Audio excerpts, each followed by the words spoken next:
अवसर में बीजेडी रे सामिल हेले 20 रु ऊर्ध्व बीजेपी और कांग्रेस नेता और कर्मी।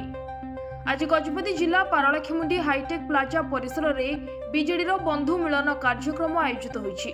आसंता दिन में पंचायत निर्वाचन में बीजेडी किभली सफल होई पुणी थरे शासन हाथ को आनिबो से ने आलोचना होइतिला।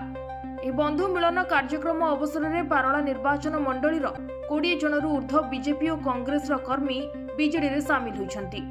समस्त बीजेडी नेता कर्मी एकत्र होई काम करिबा पई गुरु मंत्र देइछन्ति हाईटेक ग्रुप अध्यक्ष तथा वरिष्ठ बीजेडी नेता डॉक्टर तिरुपति पाणिग्राही।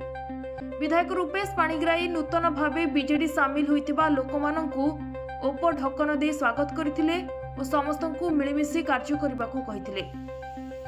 ए कार्यक्रम में अन्य मानक मध्य जिला परिषद अध्यक्ष जी तिरुपति राव, बीजेडी जिला सभापति प्रदीप नायक, काशीनगर ब्लॉक अध्यक्ष बाला सायम्मा, गोसाणी ब्लॉक अध्यक्ष एन वीरराजू, समस्त जिला परिषद, सरपंच, समिति और बीजेडी नेता कर्मी उपस्थित रहिथिले।